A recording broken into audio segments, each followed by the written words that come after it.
प्रिय छात्र, आप सभी लोग कैसे हैं। हम आशा कर रहे हैं कि आप लोग बहुत ही अच्छे होंगे। देखिए, अब हम लोग प्रश्नावली अभ्यास 2, जिसका नाम है बहुपद, उसमें प्रश्नावली 1.2.1, 2.2 को उदाहरण और उसके प्रत्येक प्रश्नों के साथ पढ़ चुके हैं। अब जो है हम लोग प्रश्नावली 2.अभ्यास 2 बहुपद प्रश्नावली 2.3 के प्रश्नों को हम लोग पढ़ेंगे। तो देखिए, प्रश्नावली 2.3 में कुल कितने प्रश्न हैं। तो देखिए, कुल जो है 5 प्रश्न है। प्रश्नावली 2.3 में कुल 5 प्रश्न है। तो जिसमें पहला प्रश्न क्या है, इसको मैं बता रहा हूं। देखिए, विभाजन एल्गोरिथम का प्रयोग करके, ठीक है, विभाजन एल्गोरिथम का मतलब होता है भाग दे करके। विभाजन एल्गोरिथम का जैसे ही नाम आप सुन लिए, आप समझिए कि भाग दे करके कह रहा है। तो कह रहा है कि विभाजन एल्गोरिथम का प्रयोग करके निम्न में पीएक्स को जीएक्स से भाग देने पर भागफल तथा शेषफल ज्ञात करिए। देखिए, प्रश्न नंबर 1 में कुल 3 सवाल है। कितना सवाल है? 3 सवाल है। तो ये पीएक्स बराबर ये दिया गया है और जीएक्स बराबर भी दिया गया है। ये दूसरा में पीएक्स बराबर दिया गया है और जीएक्स के बराबर भी दिया गया है। तीसरा में भी पीएक्स के बराबर दिया गया है और जीएक्स के बराबर दिया गया है। अर्थात कहने का मतलब यह है कि पीएक्स क्या है तो नाम है, जीएक्स क्या है तो नाम है, और आपको भाग किस में देना है। देखिए, मैं यहां पर समझा रहा हूं, पीएक्स भागा जीएक्स, ये आपको करना है।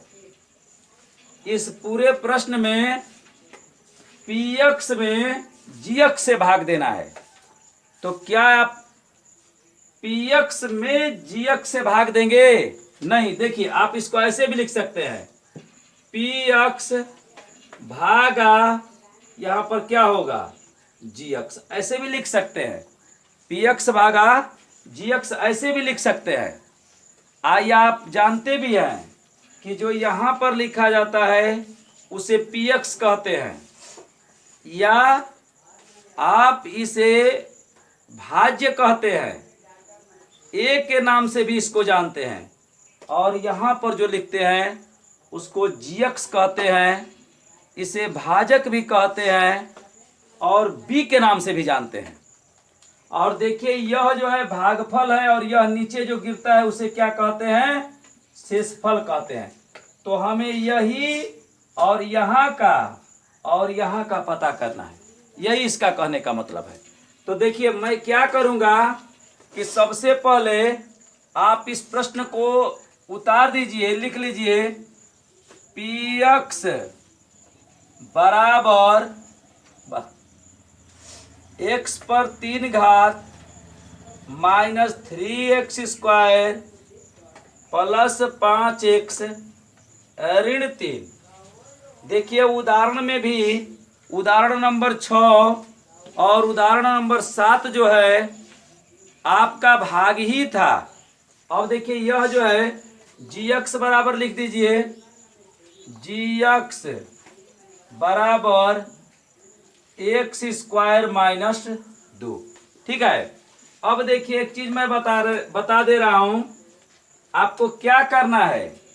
इस पीएक्स में इस जीएक्स से क्या करना है, भाग देना है। तो हम पीएक्स में भाग नहीं देंगे, इसमें देंगे। ठीक है ना। पीएक्स बराबर जो दिया है तो ऐसे मैं बना दे रहा हूं, ऐसे कर दे रहा हूं, और इसमें जो है इसको लिखेंगे। ठीक है। तो यह जो है हो गया x पर cube minus 3x² plus 5x ऋण 3।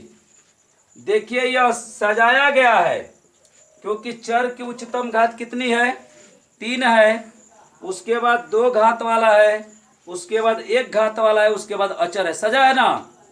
और इस gx को आप इसमें लिख दीजिए x² माइनस 2। अब आप कहेंगे कि सर आप इसको यहां लिख दीजिए और इसको यहां लिख दीजिए। नहीं, ऐसा हम नहीं करेंगे, क्योंकि हमें इसमें इससे भाग देना है।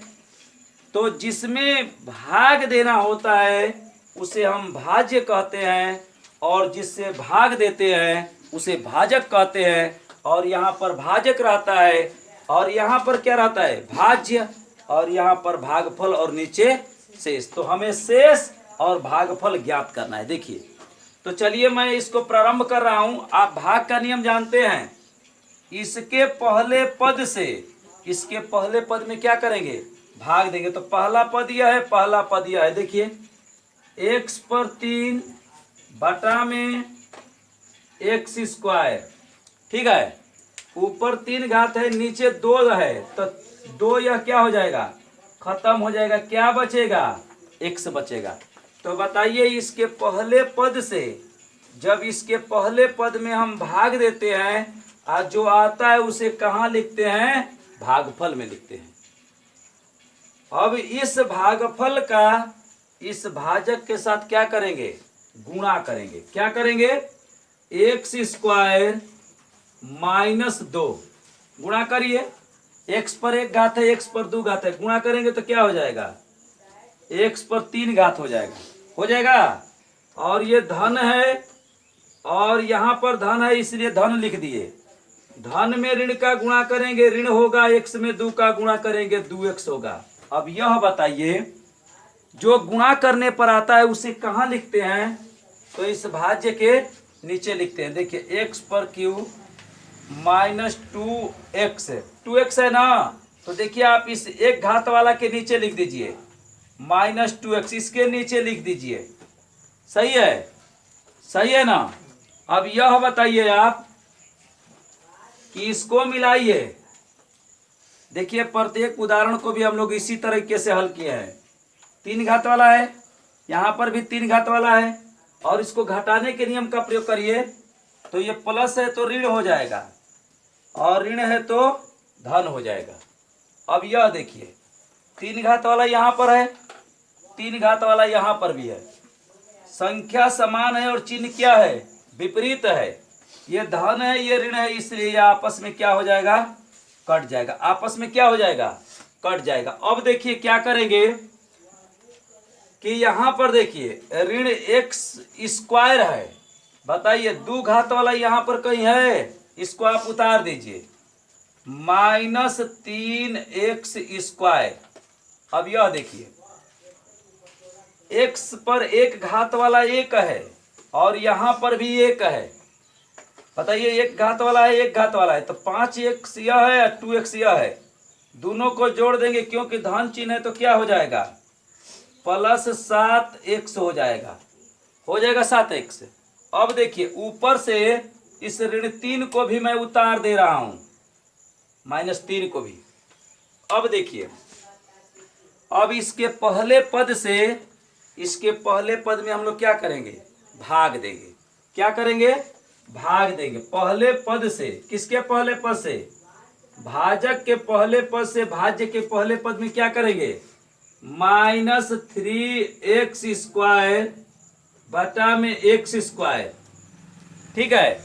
अब बताइए, यह धन है, ऋण है, तो जब विपरीत चिन्ह का भाग दिया जाता है तो ऋण चिन्ह आता है।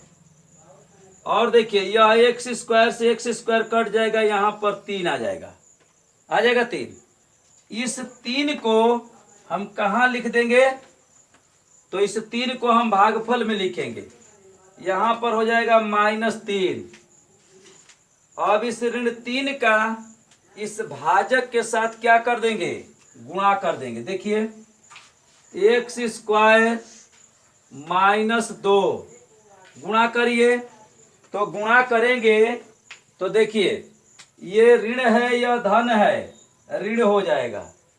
अब 3 में x² का तो 3x स्क्वायर हो जाएगा। ऋण में ऋण का गुणा करेंगे धन हो जाएगा, 3 में 2 का गुणा करेंगे 6 हो जाएगा। अब जो गुणा करने पर आता है उसे कहाँ लिखते हैं? भाज्य के नीचे।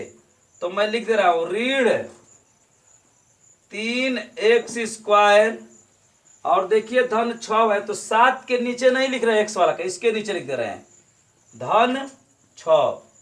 अब लाइन खींच दीजिए और घटाने के नियम का प्रयोग करिए, और घटाते वक्त चिन्ह को क्या कर दीजिएगा? बदल दीजिएगा। तो यह धन हो जाएगा और यह धन है तो ऋण हो जाएगा। और ये देखिए संख्या समान है, 3x स्क्वायर है और 3x स्क्वायर है, लेकिन यह ऋण में है और यह धन में है, इसलिए यह आपस में कट जाएगा। अब देखिए 7x पर एक घात वाला है, एक ही है ना, तो आप लिख दीजिए 7x। और देखिए ऋण 3 और ऋण 6, ऋण क्या हो जाएगा? 9। अब देखिए अब हम भाग देने की प्रक्रिया क्या कर देंगे? बंद कर देंगे। जानते हैं क्यों अब नहीं भाग देंगे? यहां पर देखिए चर पर घात कितना है? 1 है, और यहां पर चर पर घात कितना है? 2 है। तो जो भाजक की घात है वह बड़ी है किससे? शेष की घात से। इसलिए जब देखिए इससे यहां पर बड़ा आ जाएगा तो आप उस इससे यहां पर छोटा यदि आ जाएगा तो आप वहां पर भाग देने की क्रिया बंद कर देंगे। तो कहेंगे कि और देंगे। देखिए अगर कुछ ऊपर अंक होता, कोई अगर ऊपर होता तो उसको उतारते, लेकिन अब हमारे पास कुछ बचा भी नहीं है, इसलिए देखिए हमें भागफल और शेषफल ज्ञात करना था। तो हम लिख देंगे, क्या लिख देंगे बताइए? लिख देंगे भागफल बराबर x माइनस 3 और शेषफल बराबर क्या हो जाएगा? 7x minus 9। एक चीज और बता दे रहा हूं मैं यहीं पर, अगर आपसे पूछता कि इसका यह खंड है तो आप कहिएगा कि खंड नहीं है, पूछा नहीं है। जानते हैं क्यों? जब इससे इसमें भाग देते आप और यहाँ पर शेष 0 हो जाता ना, अगर यहाँ पर कट जाता कुछ नहीं बचता तो इसका px इसका यह क्या होता? खंड होता। तो इस प्रकार से हमें जो है पहला प्रश्न में का पहला क्या हो गया? बन गया। ठीक है ना।